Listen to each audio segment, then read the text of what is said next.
Bueno, volvemos sobre la Segunda Guerra Mundial. Ya habíamos dado algunos avances con la lectura anterior. Esta lectura pues vuelve y nos reafirma sobre cuáles fueron las características de esta confrontación, cómo se dio un nuevo alzamiento en armas de los países que fueron vencidos durante la Primera Guerra Mundial, cómo se da en una época entre el año de 1939 y 1945, eh, cómo se organiza el mundo a partir de esta nueva confrontación, donde aparecen nuevos aliados y nuevos países en confrontación y nuevos territorios que en su momento pues abarcaban grandes extensiones de, de control, tanto en ultramar como a nivel territorial, no solo en Europa, sino también en África, donde se desarrollaron cruentas batallas, en el Pacífico, como fue la batalla entre Japón y los Estados Unidos, cosas que ustedes pues en esta parte del texto pueden leer y que obviamente pueden afianzar, como les dije, en los trabajos que vamos a hacer sobre reportajes históricos. A diferencia de lo que habíamos hablado de la Primera Guerra Mundial, podemos ver que los países en confrontación generan una guerra que implicó unos cambios particularmente, sobre todo con las nuevas estrategias militares, ¿sí? Pues aparecieron unas armas en la Primera Guerra, pero en la Segunda aparecen otras como la aviación, la guerra en las ciudades, la conformación de armas nucleares después de el avanzado estado de desarrollo científico, sobre todo de la ciencia nuclear.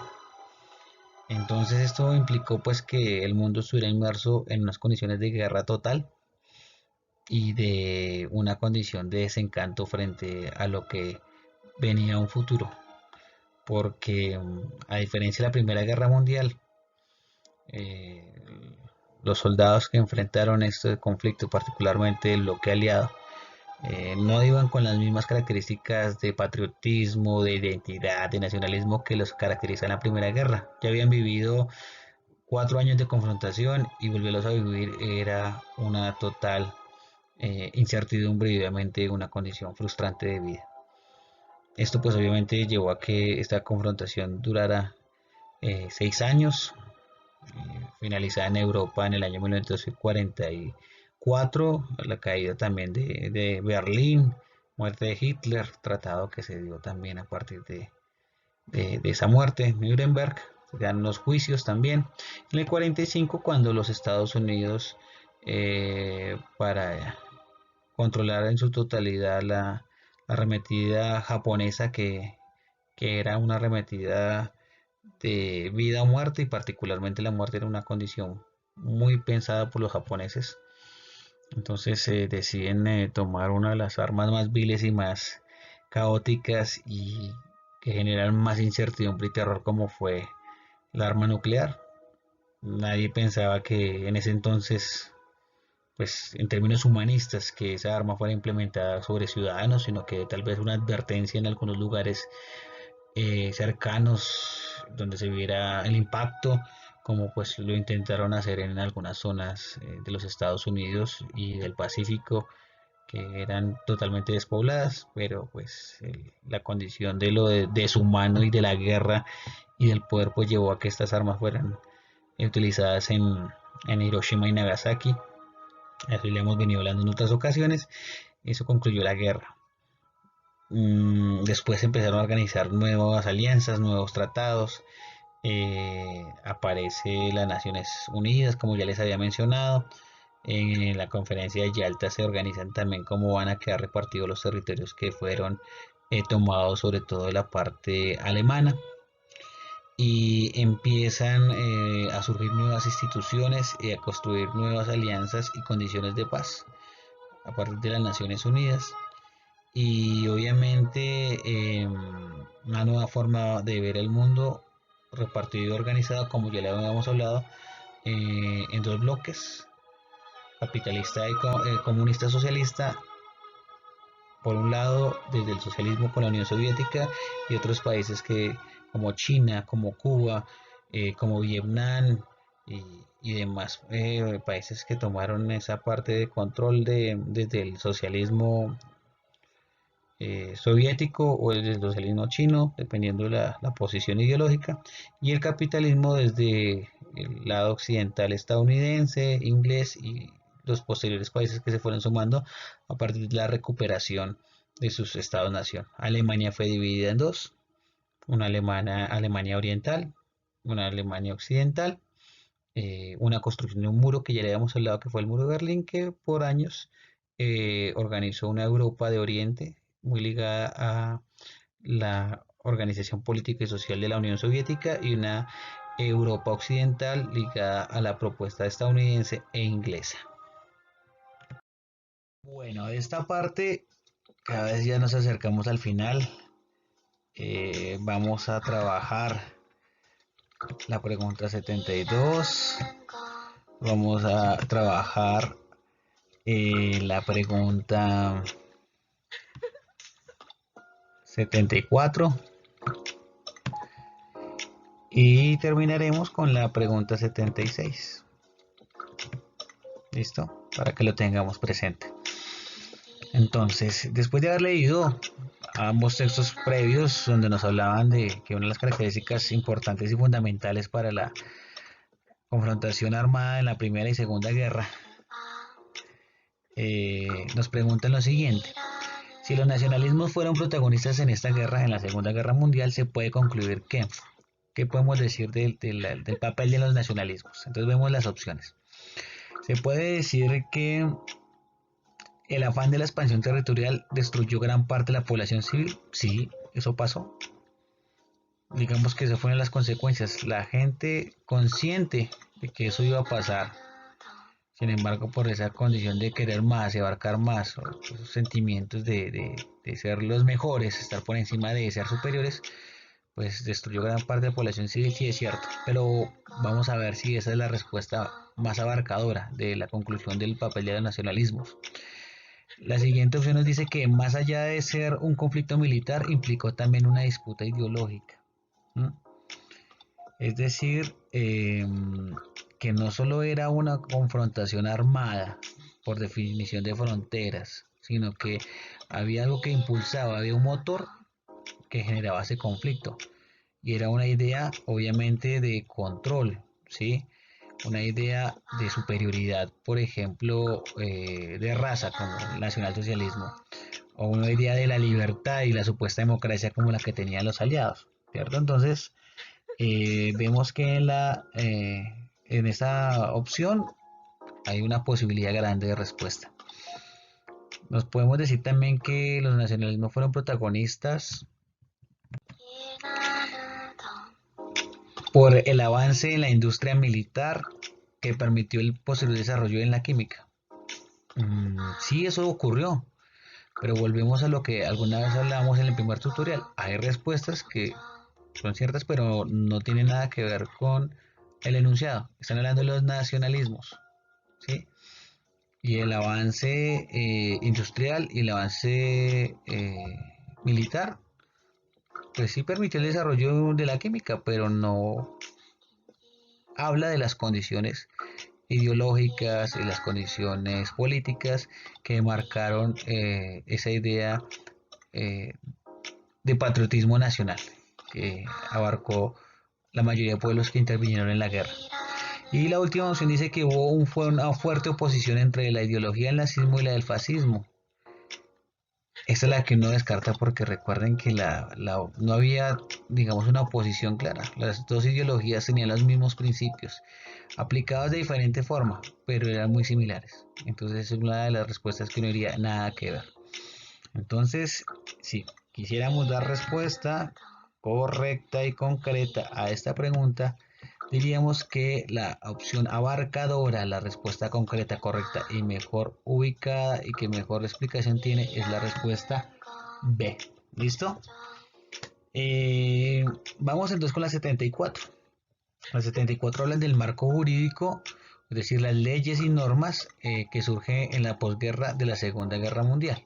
¿Sí? ¿Qué fue lo que organizó el mundo a partir de las normas y las nuevas leyes universales que se establecerían después de la Segunda Guerra? ¿Listo? Entonces dice que ese marco jurídico buscó. Entonces la primera opción dice que restablecer el orden mundial anterior a la Segunda Guerra.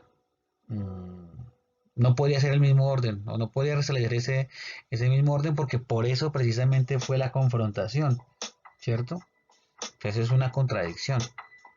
¿Qué busco ese marco jurídico? Entonces la siguiente opción dice declarar quiénes fueron los ganadores y quiénes eran los vencedores.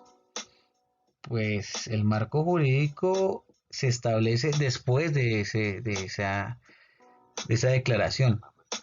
¿Quién declara el marco jurídico? Pues el que gana, ¿sí? Pero las condiciones son posteriores a esta afirmación. Obviamente que el marco jurídico no va a definir quién ganó, quién perdió, porque fue las acciones en guerra las que determinaron quiénes vencieron y quiénes no. Entonces, ese marco jurídico se da posterior a esta situación. En la siguiente opción nos dice que el marco jurídico buscó un nuevo orden mundial para el respeto de una norma establecida. ¿Sí? Estamos hablando que se necesitaba establecer normas que realmente fueran cumplidas y que hubiera una organización que se encargara de organizar ese nuevo orden en el mundo. Entonces, para eso se crea la ley y la norma, para tratar de organizar lo que está desorganizado y lo que no ha funcionado. ¿Listo? Es una muy buena opción. Y la última opción nos dice que ese marco jurídico, después de la Segunda Guerra Mundial, buscó asignar territorios a los países aliados, ya que esos fueron los victoriosos. Eh, digamos que esos territorios se tomaron, pero no de la misma forma como lo hicieron en la Primera Guerra, que era repartición de bienes y cada uno cogía su pedazo de tierra de colonia de otro imperio, sino que fueron otro tipo de alianzas que, como ya habíamos hablado, estaban más ligadas a un neocolonialismo, ¿sí? Pero digamos que no se da directamente. Teniendo en cuenta las cuatro opciones y lo que acabo de explicar, entonces podríamos indicar que la mejor opción es la C. Listo, la 74 podemos ratificar que es la C, que es la que cumple con las condiciones. Y vamos entonces con la última de esta parte. Entonces nos estamos hablando de la 76. Nos dice que la intención de los avances científicos y tecnológicos en la Segunda Guerra Mundial tenían como objetivo. ¿Cuál era el objetivo de los avances científicos y tecnológicos? Es decir, de lo que pasó después de la Segunda Revolución Industrial y parte de lo que sería una tercera revolución industrial. ¿Listo? Entonces dice que avances científicos. ¿Cuál fue el objetivo en la Segunda Guerra? Entonces nos dan las opciones. ¿El objetivo era el exterminio del enemigo? No. Pues se logró en parte eso. ¿Sí? Los alemanes ensayaron con armas y avances tecnológicos grandísimos que arrasaron con su enemigo, pero pues obviamente esa la intencionalidad era por parte de ellos el control total, pero no de todos los ejércitos que intervinieron. ¿Sí? Es cierto, pero vamos a ver si hay otras mejores opciones. Los avances científicos y tecnológicos tenían como objetivo entonces el avance de la sociedad. Sí, se pensaba que la sociedad debería eh, mejorar por la crisis que tenía cada estado-nación, pero eso era una excusa falsa, ¿sí? Las confrontaciones armadas y los avances científicos fueron mal utilizados, particularmente para acabar con el otro, con el que era diferente en ejército, al que era diferente en territorio, al que tenían que confrontar para tener el poder. ¿Listo? La siguiente opción dice que estos avances científicos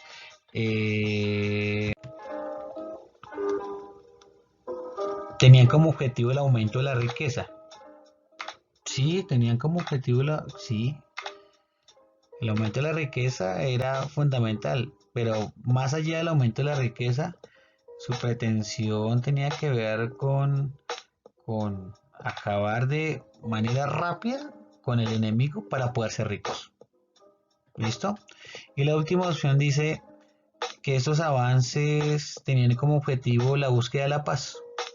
No, desafortunadamente, digamos que el desarrollo tecnológico armamentista, de lo que ya habíamos mencionado antes, aviones, nuevos tanques, nuevos buques, nuevas armas nucleares y armas utilizadas durante esta confrontación, pues no buscaban la paz.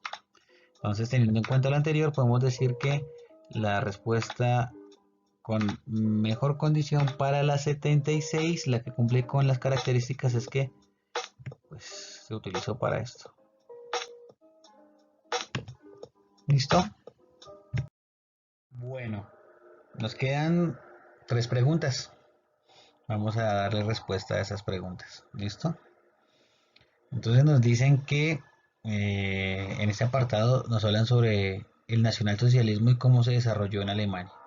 Sí, nos dice que fue un movimiento que se masificó, es decir, que la gente empezó a asumir como una opción y que se volvió fanático a ese movimiento en el cual decía que estaba en contra de la democracia, es decir, una participación de todos los pueblos. Recuerden que los alemanes en su momento de crisis pensaron que la democracia había sido la causante, la República de Weimar había sido la causante de la pobreza y la situación deplorable de los alemanes eh, con nacimiento en ese territorio, y obviamente que habían otros como los judíos y otras clases sociales y otras razas las que habían venido a invadir y a quitar eh, el poder y el control y el lado glorioso de la Alemania que se había exaltado durante la Primera Guerra Mundial. ¿Sí? Eso pues obviamente llevó también que se exaltara ese nacionalismo, como ya lo habíamos hablado en otras ocasiones, y una ansiedad de unidad que buscaba la recuperación de los territorios que ellos consideraban que se habían perdido tanto previos a la Primera Guerra Mundial como después de la negociación, bueno, del tratado, porque eso no fue una negociación, fue el del sometimiento de Versalles. Esto pues obviamente impulsó al pueblo alemán a pensar que necesitaban un líder que les apoyara y que les diera la posibilidad de restablecer ese sentido que se había perdido, esa idea nacional, esa repartición de los bienes a una comunidad alemana en crisis, por eso nacionalsocialismo. El apoyo de las masas a esta ideología respondió a qué. Entonces vemos las opciones y siempre se las digo. Las opciones hay que tener en cuenta cuál es la más cercana, cuál es la contradictoria, cuál es la que tiene algo pero que le hace falta y cuál es la más abarcadora. Entonces dice que el apoyo de las masas a la ideología del nacionalsocialismo se dio pues a partir de un anhelo del pueblo alemán por un pasado que consideraban glorioso y de grandeza. Sí, los alemanes consideraron ese pasado glorioso y de grandeza. Fue un principio, pero recuerden que ese fue el que movió particularmente el motor de la Primera Guerra Mundial. ¿Listo? Entonces es una respuesta posible. Vamos a ver si es completa o le falta. También decimos que el apoyo de las masas a esta ideología fue por la humillación que sentía el alemán común por el trato recibido en Versalles. Recuerde que ese tratado los condenaba a muchos impuestos, a sometimiento militar, a estar devengando para franceses e ingleses. Es decir, fue una humillación completa. ¿Sí? Estos, recuerden que estas fueron las potencias vencedoras en la Primera Guerra Mundial. Es una afirmación que es muy completa. Vamos a ver si tiene las posibilidades. La opción se dice que se dio por el manejo que Inglaterra y Francia le dieron a la economía alemana, interviniendo en sus asuntos internos y causando pobreza e inflación. Sí, eso pasó. O sea, Francia e Inglaterra, como le dije, intervino en los asuntos internos. Y eso pues generó pobreza e inflación, pero también recuerden que para la época, para el año 1929, se da una crisis a nivel mundial en donde Inglaterra, Francia y todos los países denominados de primer mundo o potencias mundiales, pues sufrieron unas crisis económicas terribles, condiciones de pobreza extrema, de inflación. En los Estados Unidos pasó lo mismo, ¿sí? Entonces, eso fue otro factor que se sumó a esa idea de humillación que tenían los alemanes, ¿sí? Y parte de la humillación ellos sentían que se había dado por haber firmado ese tratado de Versalles. Y la última opción dice que se fue por el fracaso de la democracia durante la República de Weimar, que ya lo habíamos dicho que fue un intento de organización democrática en Alemania, ¿sí? Eh, que evitó el ascenso del Partido Comunista Alemán. Es un partido que intentó también tomar el poder, pero fue una situación que no repercutió de la manera que se esperaba, ¿sí? Digamos que la crisis que se vivió después de 1918 hasta 1933 con la llegada de Hitler, eh, fueron muchos partidos los que intentaron tomar un dominio ideológico y un dominio político, pero pues Weimar lo que hizo fue como neutralizar esas diferentes fuerzas y tratar de organizar para que la crisis no fuera tan notoria. ¿No? Entonces sí hubo un fracaso en la democracia de Weimar, pero no hubo un ascenso del Partido Comunista Alemán, que hubiera sido una realidad diferente y obviamente una condición de no guerra y obviamente de no nacionalismo de esa medida exaltada por el nacionalsocialismo alemán. En esta pregunta toma un gráfico, otra vez volvemos a los gráficos, esta vez con unos porcentajes. El gráfico nos está tratando de mostrar cómo fue la participación en el comercio mundial de algunas zonas, regiones o países antes de la Primera Guerra Mundial y después de la Primera Guerra Mundial, ¿sí? Con esos datos nos están pidiendo que expliquemos qué datos contradice las afirmaciones o las posibles respuestas a lo que dice la tabla, ¿sí? Pues por eso nos dice, de acuerdo con la tabla, ¿cuál de las siguientes explicaciones contradice los datos de la tabla? Es decir, ¿cuál de estas respuestas no es? ¿Listo? Entonces, para tener en cuenta varias cosas. Entonces, ¿cuáles son las regiones que está señalando? Como región, Europa, ¿listo? ¿Sí? Y la Unión Soviética, también como región. Listo, entonces estamos en el primer cuadro, tenemos este bloque, Europa y la Unión Soviética. Después viene la región americana, en este caso particular, pues encabeza los Estados Unidos, pues la región americana. Y por último está la región asiática. ¿Listo? Son las tres grandes regiones que estamos viendo en nuestro cuadro, nuestra tabla. Entonces nos hablan de cómo era la participación antes de la Primera Guerra Mundial. Entonces podemos darnos cuenta que la participación eh, durante el siglo XIX y hasta 1914 de Europa y la Unión Soviética era alta, o sea, iba hacia arriba, ¿sí? Era una participación del 58.4%, o sea, la mitad más uno prácticamente, no, un poco más, la mitad más 8, ¿sí? Y que después de la Primera Guerra Mundial descendió, ¿sí? Descendió su participación. ¿Por qué? Pues porque la crisis que generó la guerra. ¿Listo? Después vemos el caso de América. En el caso de América nos damos cuenta que antes de la Primera Guerra Mundial su participación era menor que la participación europea y de la Unión Soviética o de la Rusia de ese momento, ¿sí? Y que después de la Primera Guerra, obviamente la guerra se dio en Europa, pues su participación en el comercio mundial aumentó.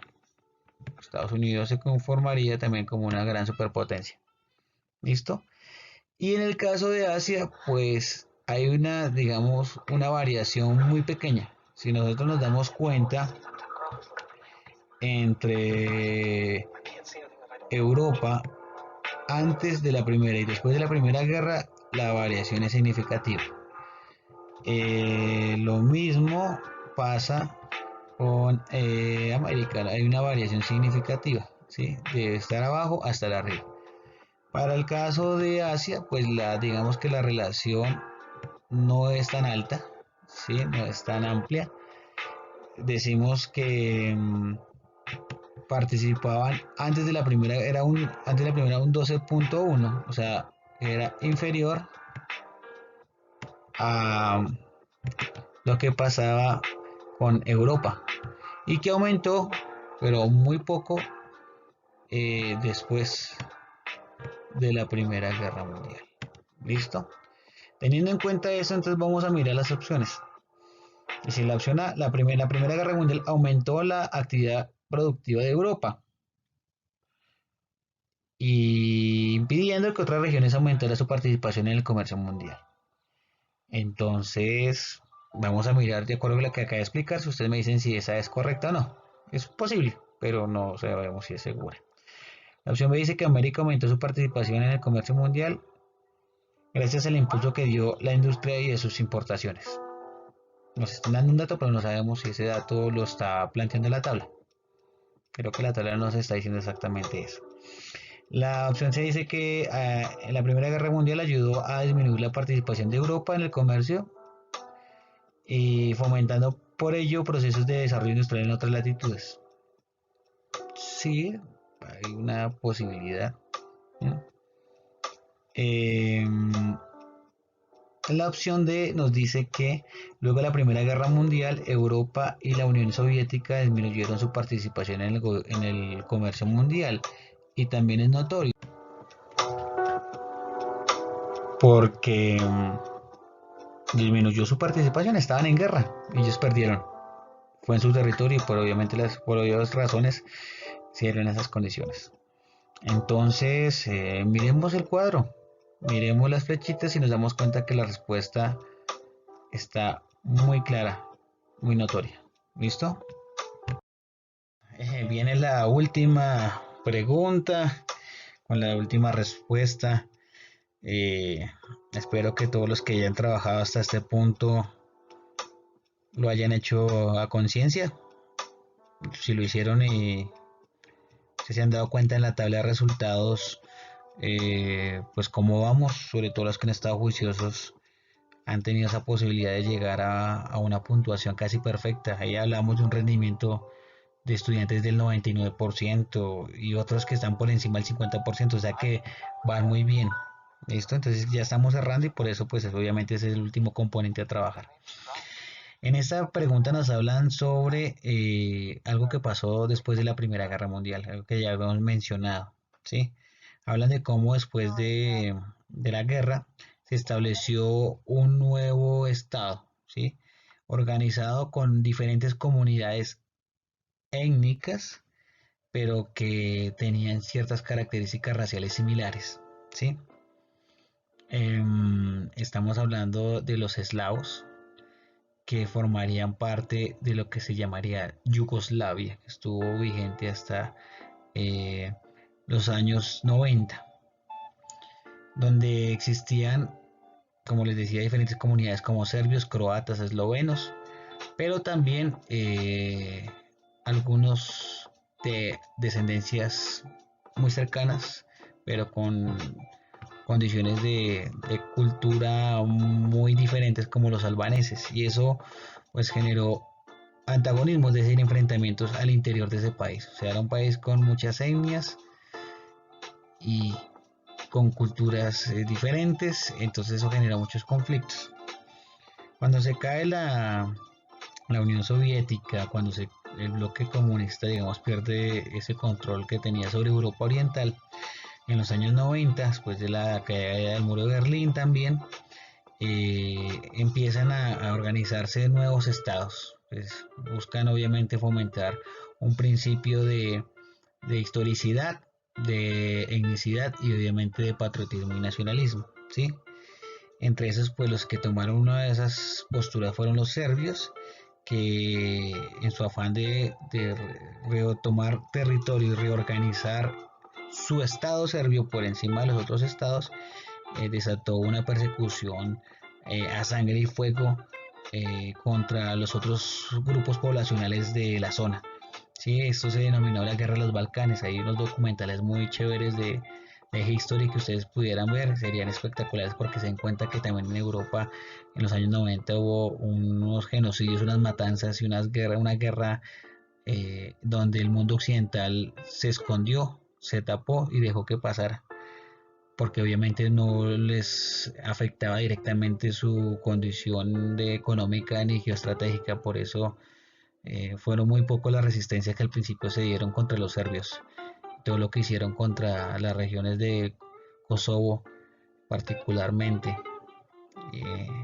como como grandes matanzas y genocidios. ¿Listo? Entonces dice que eso generó uno de los, digamos, unas de las condiciones de la historia más reciente, más sangrientas, con mayor matanza. Entonces podemos decir que una conclusión que podemos sacar de lo que acabamos de comentar es la siguiente. Entonces nos dice la primera opción. Eh, Podemos concluir de lo que acabamos de hablar que el conflicto de los Balcanes es una consecuencia directa de los acuerdos del Tratado de Yalta. El Tratado de Yalta reorganizó otra cosa. Sí, es importante que ustedes vuelvan a la historia y se den cuenta que Yalta particularmente está relacionado con otra organización, particularmente la Segunda Guerra Mundial.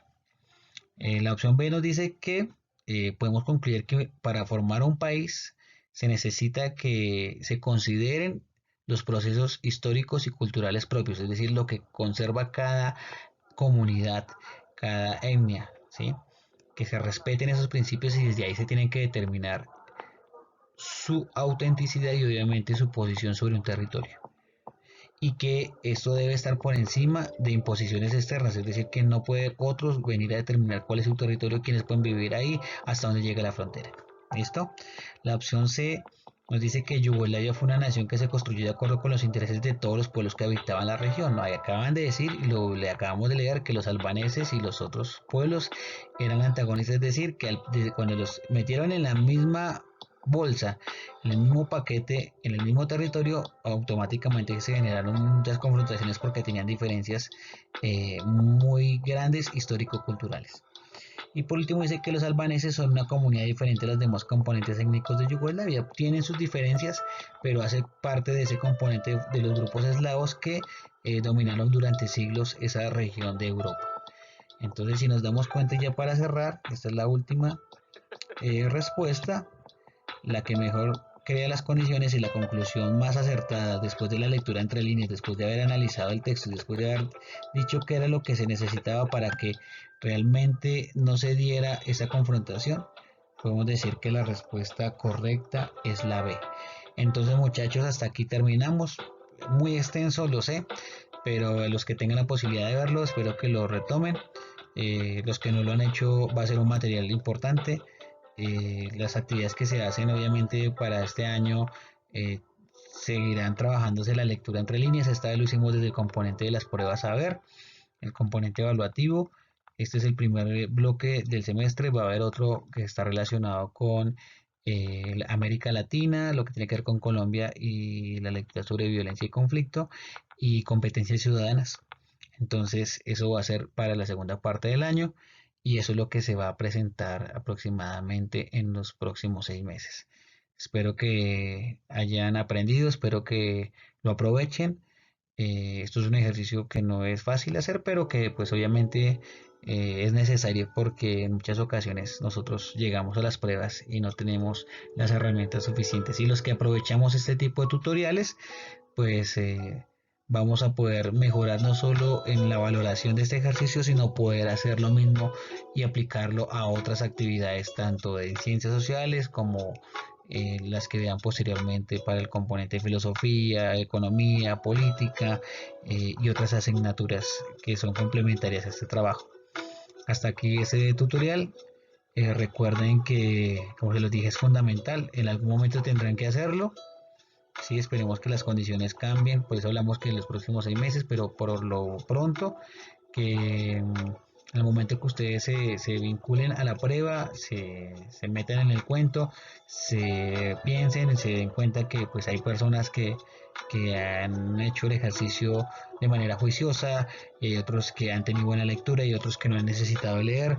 Entonces, por eso los resultados vemos digamos, la comparación, la contrastación de lo que son los 5 cursos de noveno que han hecho parte de este ejercicio. Entonces ya con esto concluimos esta primera prueba semestral. En su momento, como les dije, les publicaré cómo va a ser la evaluación. Va a haber unos momentos específicos, obviamente todos no van a participar, no va a ser la misma prueba para todos, dependiendo obviamente en la hora, el momento y la condición exacta que se presentará con más detalle después de las vacaciones de mitad de año. Que descansen y que tengan unas felices vacaciones y que tengan también un reinicio importante para el segundo semestre de este año y esperando que las cosas mejoren. Esperamos que esta pandemia pase. Listo muchachos, descansen. Hasta luego.